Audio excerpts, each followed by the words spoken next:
también es un poemario. Sí, este es un poemario. O sea, Algo no funciona, Cicatrices del silencio tiene una mezcla de registro, porque tiene, no sé, se podría decir que hay partes más de crónica, partes de autobiografía pura, partes más poéticas.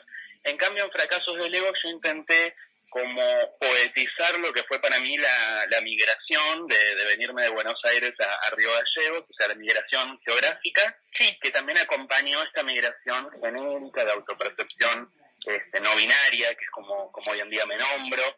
Entonces se me armó ahí algo como bastante intenso y sensorial, y por eso la poesía me ayudó como a registrarlo en palabras. Claro. Y contame, me dijiste que me ibas a adelantar un poco. ¿Me podés hacer una lectura pequeña? Sí, por supuesto. Bueno, son como 20 textos, 20 sí. poemas. También para decir que, bueno, este poemario sale por La Mariposa y la Iguana, que es otra editorial independiente, siempre trabajando con editoriales independientes, autogestivas, que bueno, me interesa ese tipo de intervención literaria. Justo escuché que estaban hablando con Sudestada antes, ¿no? Claro. Como un circuito autogestivo de la literatura, no el mainstream, no el del canon, no el del bestseller, ¿no es cierto? Claro. Como circular justamente por otros lugares. Uh-huh. Y este libro tiene, que yo sé que a vos te encanta María Ibarra, sí. Ciruja, tiene prólogo de Ficción Ciruja, Qué así genial. que me siento como con un gran honor con ese prólogo, y de Val Flores, que es otra activista de la disidencia sexual que admiro mucho, más desde... Es una también docente. Participó en el libro anterior, ¿o no? Val Flores, Val Flores no, pero no, en el libro anterior estaban Melina Pogorelsky y Gabriela Piñataro, dos escritoras. Y en este, bueno, está María Ibarra, que firma como Ficción Ciruja, y Val Flores, y después tiene un estudio también al final de dos docentes, colegas amigas, Silvia Sebane y Aldana Gajero. O sea, está bien completito el libro, como rodeado de amorosidades, ¿viste? Qué bueno, construido horizontalmente. ¿Y recorre algún camino? ¿Cuenta desde Buenos Aires? ¿Habla desde aquí, desde Río Gallegos? Este ya habla desde Río Gallegos. Esto fue lo que surgió, o sea, es un libro que recoge escrituras, impresiones sensoriales in situ en Río Gallegos. O sea, todo mi primer año de vida acá en la ciudad, que me impactó mucho, desde lo climático, desde lo geográfico, desde, qué sé yo, poder ver el cielo, los atardeceres infinitos. Todo eso me emocionó y me conmovió tanto que por eso salen estos textos. ¿Y las escrituras las hiciste pensando en un libro o simplemente es una recolección este trabajo?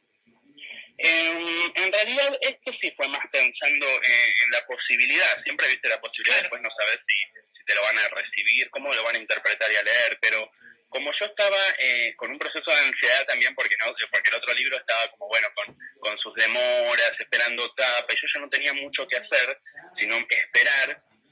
Una de las prologuistas del otro libro, de Algo no funciona, Cicatrices del silencio, que es una amiga, Melina Pogorelsky, me decía, vos te podrías poner a escribir algo nuevo, además como para matar la ansiedad, para olvidarte un poquito de ese libro hasta que salga, finalmente se concrete, y para actualizar un poco la escritura, porque en el otro libro compilo textos del 2010 al 2018. Claro. Entonces ya la voz va cambiando, la mirada, la experiencia vital. Entonces este libro siento que hoy en día me nombra un poquito más, y siempre desde acá. Otro lugar. Desde enunciar desde la Patagonia, desde Río Gallegos, para mí es diferente a las problemáticas o a las emociones que yo tenía en Buenos Aires. O sea, es como ser otra persona casi, ¿no? Uh-huh. ¿Y qué tiene Clau de diferente, además de haber sanado a través de la poesía, no? En este me parece que hay una mirada, o sea, no está tan 100% vinculado a la autobiografía. Uh-huh. Si bien está escrito en primera persona, no está hablando tanto de mi vida, de mi pasado, del trauma, sino cómo mira también esta subjetividad no binaria en la Patagonia. Como decir, registrar una mirada desde esta disidencia. Lo que también es ser una disidencia sexogenérica en Río Gallegos, ¿no? Que es todo un tema, quizás. ¿Y cómo evaluás, o sea, con un análisis un poco más docente y más social, cómo evaluás que es Gallegos con lo heteronormativo? ¿Cómo evalúo qué? Perdón. ¿Qué es Río Gallegos, la sociedad de Río Gallegos con la heteronorma? Bueno, justamente lo veo más que nada por ahí en la diferencia en mi trabajo como docente, ¿no? Cuando me me encuentro con grupos de estudiantes, como que quizás hay otra presuposición o presunción de lo que es un docente, la figura del docente, el docente casado y con hijos, con una expresión de género heteronormal, y por ahí yo llego con mis pelos de colores, llego con mi familia que está compuesta de mi pareja, Seba, y de los perros, como siento como que es novedoso o es disruptivo de golpe en lo social o en mi rol docente esta subjetividad que me nombra. Claro, y más militando la ESI, ¿no? Que además de haber sido tu proyecto tanto en Buenos Aires como aquí, se trata un poco de esto, de conocer las distintas identificaciones, de hablar de la identidad, que creo que todavía en las escuelas de aquí cuesta un poco. Sí, tengo entendido que sí. En general, viste que muchas veces hemos charlado, muchas veces tiene que ver más con las generaciones anteriores, con mi generación. Yo soy del 83, con las personas, no sé, para mí entre 30 y pico y 40, que por ahí a veces atrasamos con los discursos o con lo que es la capacidad de amor, de apertura para amar o para, no me quiero poner como New Age, pero en el sentido de como para abrazar a esa otra edad, porque siento que los adolescentes o las personas más jóvenes no tienen tantos prejuicios, ¿viste? Tampoco romantizarles, pero a mí siempre me ha costado mucho menos sobrevivir entre jóvenes que entre adultos. Eso hoy en día me pasa también. Y sí, los y las adolescentes son un poco más flexibles y más abiertos al cambio, ¿no? Claro, por ejemplo, les atrae si no conocen y no entienden nada de qué le está proponiendo. En vez de juzgar, averiguan.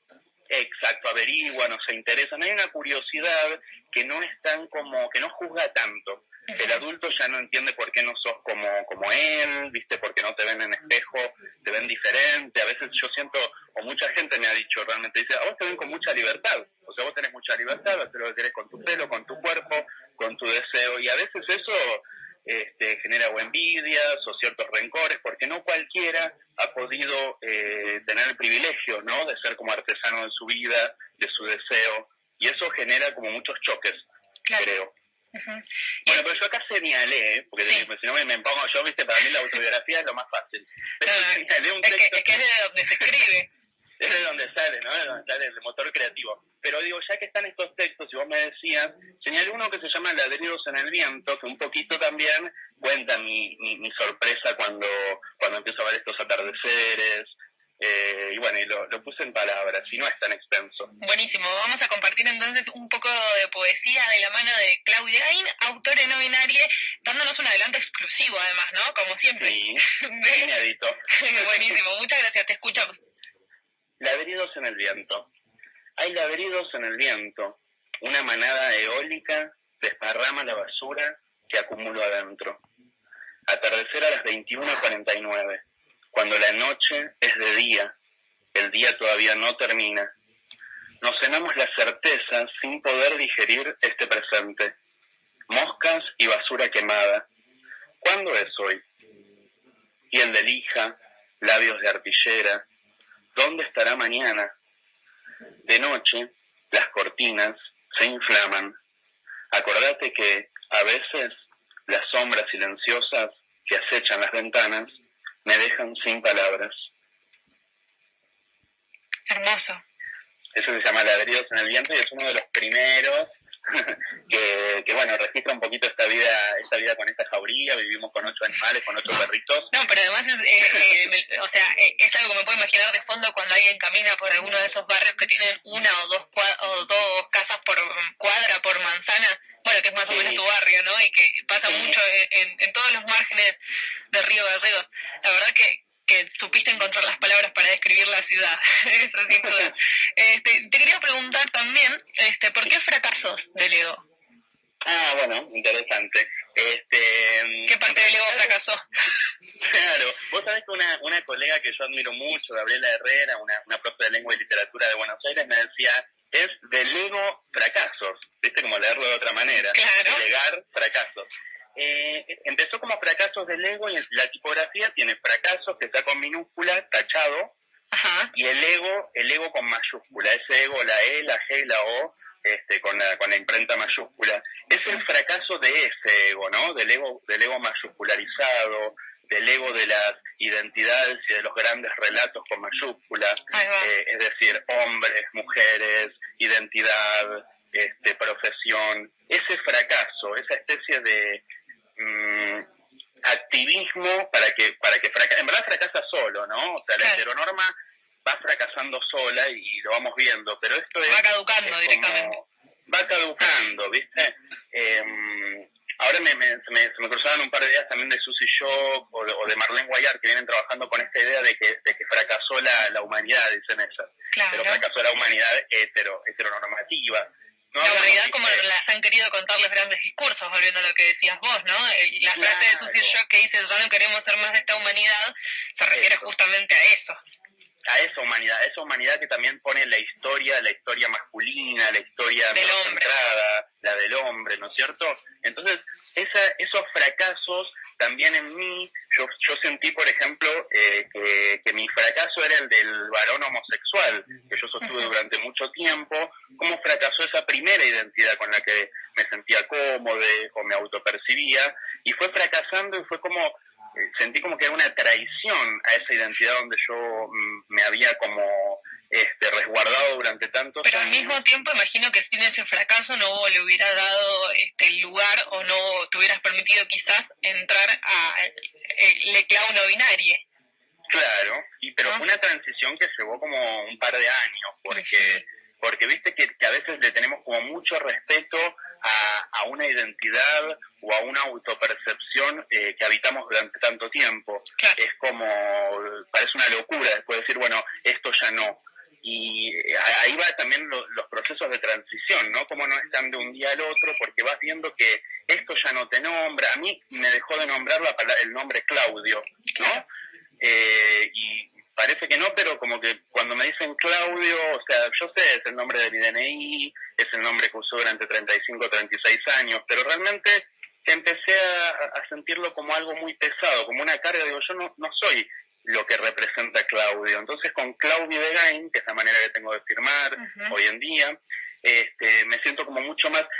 Es decir, hay muchas ficciones identitarias, ¿no? Vos construís una, yo construyo otra. El tema es que a mí me caducó esa ficción identitaria y ahora estoy transitando otra. No, y además compartir a través de la literatura y de las poesías también la posibilidad de construir otras identidades me parece súper sano y necesario en un contexto como este, ¿no? En el que muchas veces el encierro nos lleva a pensar, bueno, no soy en realidad el trabajo que hacía o la gente con la que me relacionaba, soy quizás un poquito más y desde dónde construyo ahí, ¿no? Vaya la redundancia. Vos sabés que esto que decís, a veces me hiciste acordar algo que es decir, ha sido desde la literatura y desde la escritura y desde lo poético, metafórico, esto de experimentar cómo me siento mejor y más nombrada. O sea, claro, también fue gracias al arte, porque quizás hay que ver si no, pero a mí el arte es lo que me permite deconstruir, lo que me permite metaforizarme. En mi caso, claro, sublimar, hacer catarsis. Después habrá artistas visuales que lo hacen a través de un cuadro o a través de un graffiti, pero a mí la palabra estetizada, la palabra metafórica, es lo que también me retroalimenta para mi identidad. Es una palabra la palabra metafórica o el lenguaje metafórico también me va deconstruyendo. Y a mí una de las cosas que me gusta decir cuando escribo mi trabajo, no es que, porque todavía no soy licenciada en comunicación social, y siento que periodista me queda un poco grande, pero me gusta decir que trabajo con palabras, porque creo que las palabras justamente crean realidades y sentidos, ¿no? Exactamente, y son intervenciones sociales, son tan políticas en ese sentido, son creaciones humanas. Lo que no se nombra no existe es otra de las frases que realmente se puede decir en este contexto.